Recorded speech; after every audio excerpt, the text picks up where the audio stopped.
ماہ رمضان کی نعمتوں کو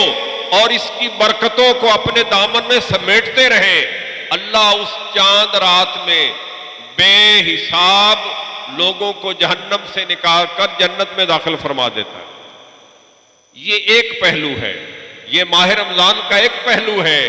یہ خوشخبری والا پہلو ہے، یہ راحت والا پہلو ہے، یہ آرام والا پہلو ہے، یہ دلوں کو حشاش بشاش کر دینے والا پہلو ہے۔ اس کا دوسرا پہلو یہ ہے کہ یہ ان کے لیے ہے جو ماہ رمضان کی قدر کرتے ہیں، جو یہ سمجھتے ہیں ہم نے ماہ رمضان آیا اور عبادت کر کے، ریاضت کر کے، روزے رکھ کے، روزوں کے جو تقاضے ہیں کہ روزہ صرف پیٹ کا نہیں ہونا چاہیے، روزہ زبان کا بھی ہونا چاہیے، روزہ آنکھوں کا بھی ہونا چاہیے، روزہ کانوں کا بھی ہونا چاہیے۔ جنہوں نے روزے میں روزہ آنکھ کا بھی رکھا، کان کا بھی رکھا، اپنی زبان کا بھی روزہ رکھا، انہوں نے واقعی ہی ماہ رمضان کی قدر کی ہے اور روزوں کی قدر کی ہے۔ جو روزے میں چگلی کرنے سے اور جھوٹ بولنے سے باز نہیں آئے، چگلیاں سننے سے اور جھوٹ سننے سے باز نہیں آئے، بلکہ روزے میں جو گالی گلوچ کرنے سے باز نہیں آئے، اور جو روزوں میں بھی بد نظری اور بد نگاہی سے باز نہیں آئے، وہ پیٹ کا روزہ رکھ بھی لے تو اس کا مطلب یہ ہے کہ انہوں نے ماہ رمضان کی قدر ہی نہیں کی۔ ان کو ایک نعمت دی گئی، انہوں نے نعمت کو پانے میں پوری کوشش نہیں کی۔ یہ اس کا دوسرا پہلو ہے۔ اسی لیے رسول اللہ صلی اللہ علیہ وسلم نے دوسرے پہلو کو بیان کرتے ہوئے فرمایا، بہت سے روزے دار ایسے ہیں جنہیں سوائے بھوک اور پیاس کے کچھ بھی نہیں ملتا، یعنی وہ خواہ مخواہ کی بے لذت قسم کی بھوک اور پیاس تو برداشت کرتے ہیں، رہا ثواب، رہا وہ معاملہ کہ روزہ رکھنے سے گناہ جھڑتے ہیں، روزہ اللہ کی نعمت کے طور پہ ہے اور اس کا پہلا اشرہ رحمت ہے، دوسرا مغفرت ہے، تیسرا جہنم سے آزادی ہے۔ تو جس نے ماہ رمضان میں جس کے لیے ہوا ہی یہ کہ اس کو سوائے بھوک اور پیاس کے کچھ نصیب نہیں ہوا، تو اس کا مطلب یہ ہے کہ اس نے ماہ رمضان کی قدر ہی نہیں کی۔ اس نے بھوک اور پیاس تو برداشت کی لیکن روزے کا حق ادا نہیں کیا۔ تو جب روزے کا حق ہی ادا نہیں کیا تو ثواب اسے کہاں سے ملتا؟ وہ روزے میں جھوٹ بھی بولتا رہا، چگلی بھی کرتا رہا، وہ لغویات بھی بکتا رہا اور بد نگاہی اور بد نظری کا بھی شکار رہا۔ اس نے تو روزے کی قدر ہی نہیں کی۔ اسے زیادہ محتاط ہونا چاہیے اور اسے چاہیے کہ وہ توبہ و استغفار کی کثرت کرے،